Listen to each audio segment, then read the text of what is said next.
All that day, actually from the moment of his creation, Van Sweller had behaved quite well in my eyes. I had to make some agreements, but he was also considerate. Sometimes we disagreed on certain behaviors, but generally, we compromised. Our first argument happened during his morning routine. Van Sweller confidently explained, "I usually ring for a drink and then take a bath. I splash in the water, of course. When Tommy Carmichael visits for a chat about polo, I can talk to him through the bathroom door, or I can be eating a grilled bone brought in by my man. What do you prefer?" I smiled with satisfaction at his upcoming trouble. "Neither," I replied. "You will show up when a gentleman should, fully dressed behind closed doors. And I hope your manners are good enough so that we don't have to tell the public you've taken a bath." Van Sweller looked a bit offended. "Well, okay," he said. "I think it concerns you more than me. Cut the tub if you think it's best. But it's been the usual thing, you know." I won this time, but after Van Sweller came out from his rooms in the Beaujolais, I lost in many small arguments. I allowed him to smoke a cigar but won on the question of its brand. However, he beat me when I didn't want him to wear a coat unmistakably English in its cut. I let him stroll down Broadway, and even allowed people passing by to turn and admire his figure.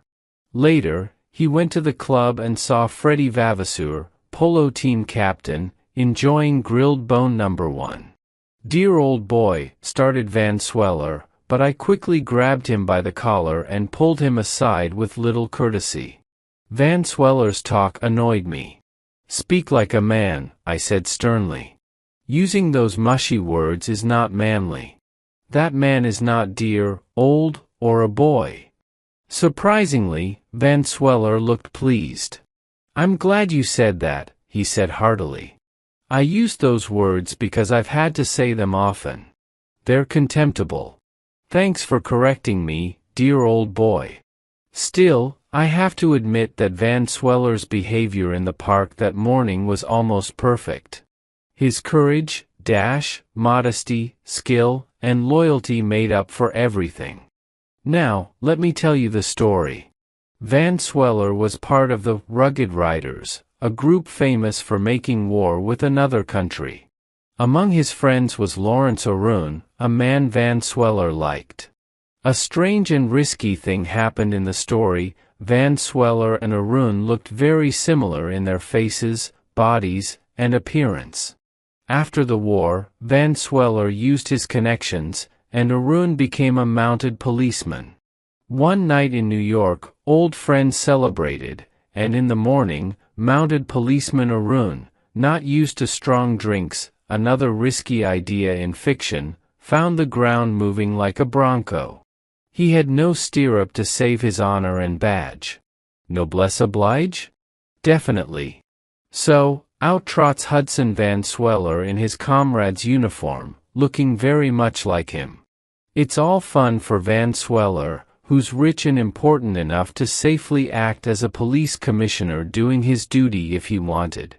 But society, not interested in studying mounted policemen's faces, sees nothing strange about the officer on duty. Then comes the runaway. Picture it, a swaying Victoria, wild horses charging through scattered vehicles, a confused driver holding broken reins, and Amy Folliot, her ivory-white face clinging desperately with each slender hand. Fear is gone, leaving her expression pensive and a bit pleading, for life isn't so bitter. Now, the noise and dash of mounted policeman Van Sweller. Oh, it was, but the story hasn't been printed yet. When it is, you'll read about how he sent his horse like a bullet after the endangered Victoria. A Crichton, a Croesus, and a Centaur in one, he throws this unbeatable combination into the chase. When the story is printed, you'll love the exciting scene where Van Sweller stops the charging team. And then he looks into Amy Folliot's eyes and sees two things: the chance for happiness he's been seeking and a growing promise of it. She doesn't know him, but he stands in her sight shining with the hero's strong glory.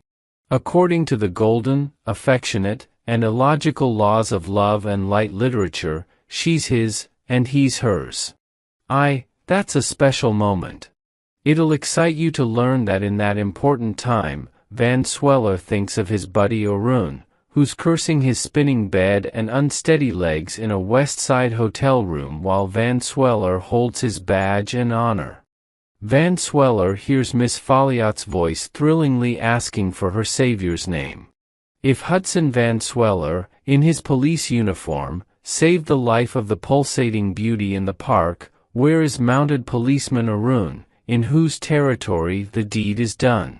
How fast can the hero reveal himself with a word, throwing away his masquerade and adding to the romance? But there's his friend. Van Sweller tips his cap. "It's nothing, miss," he says, strongly, "that's what we're paid for, to do our duty." And off he goes. But the story doesn't end there. As I mentioned, Van Sweller did well in the park scene, much to my satisfaction. He was a hero even to me when he gave up the romantic promise of his adventure for his friend's sake. Later in the day, during the stricter rules that surround the society hero, we had our strongest disagreement. At noon, he went to Arun's room and found him well enough to return to work, which he promptly did. Around 6 o'clock in the evening, Van Sweller looked at his watch and gave me a cunning look. "Time to dress for dinner, old man," he said, with exaggerated carelessness. "Very well," I answered, without giving him any hint of my suspicions. "I will go with you to your rooms and make sure you do everything properly. I guess every author must be a valet to his own hero." He pretended to cheerfully accept my somewhat bossy suggestion to accompany him. I could tell he was bothered by it, and that made me more convinced he was planning some act of betrayal. Once in his rooms, he said to me with a condescending tone, "There are quite a few little special touches in the dressing process, as you may know.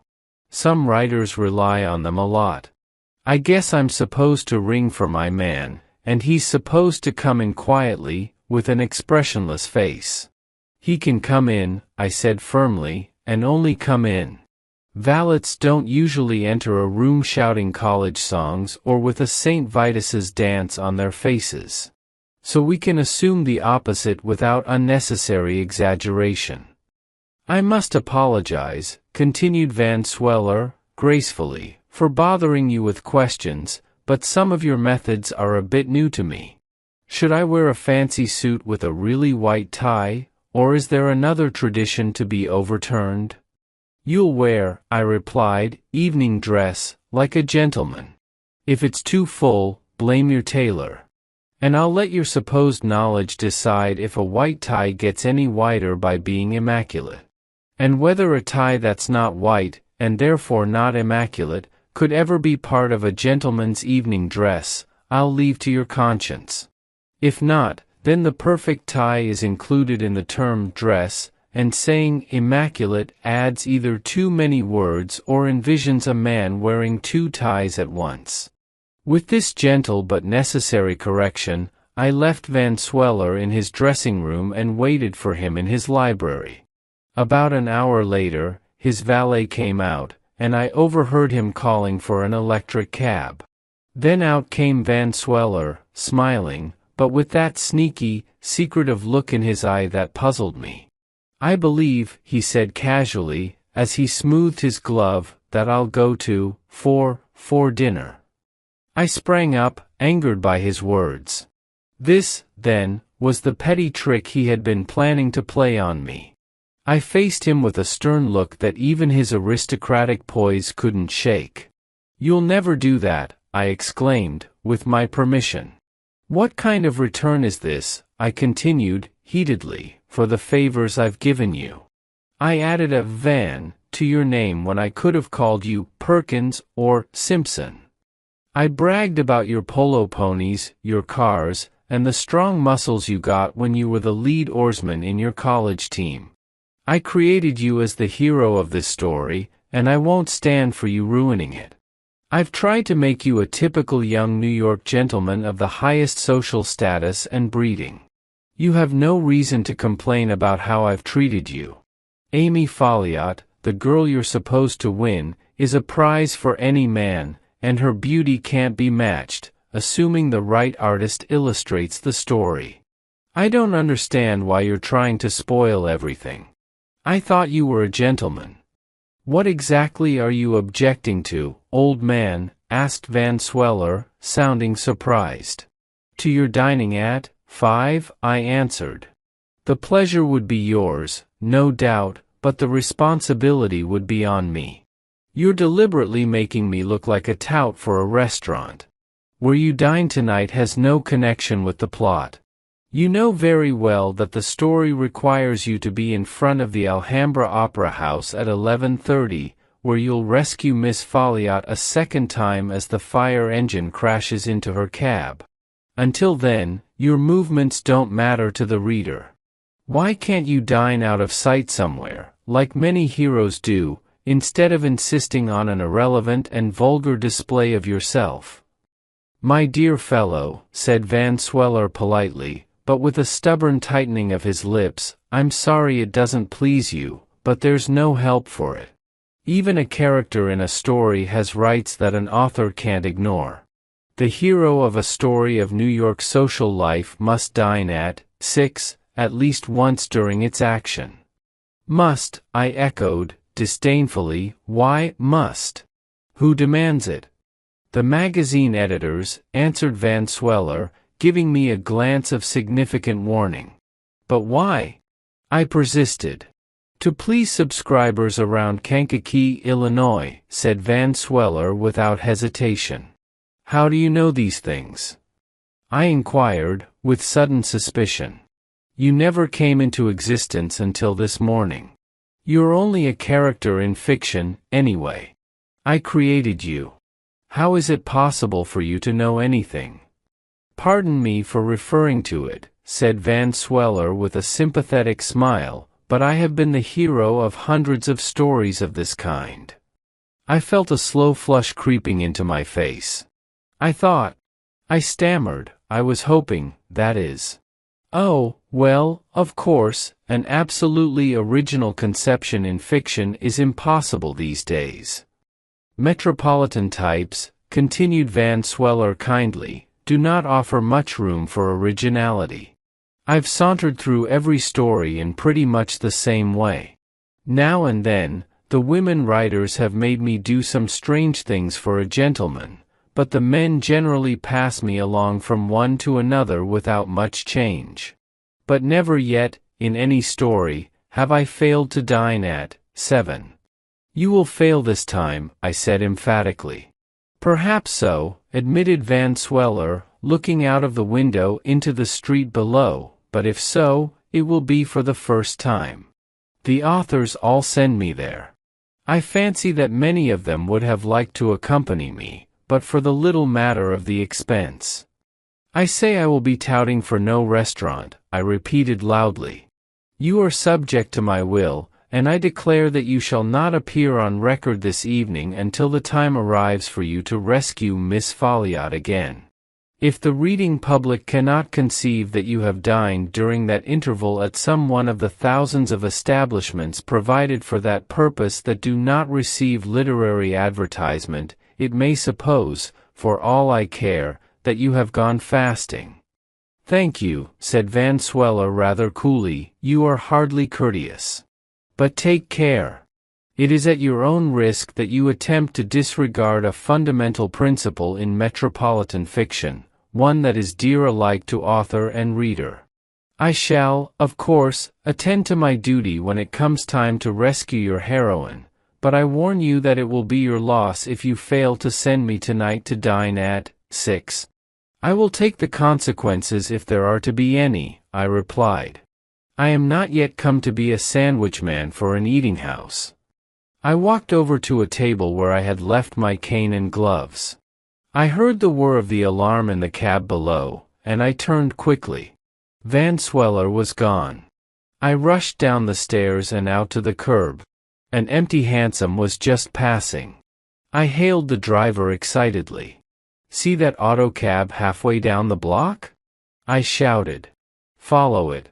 Don't lose sight of it for an instant, and I will give you $2.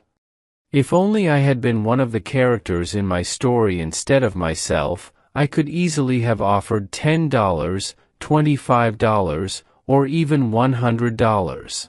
But $2 was all I felt justified in expending, with fiction at its present rates.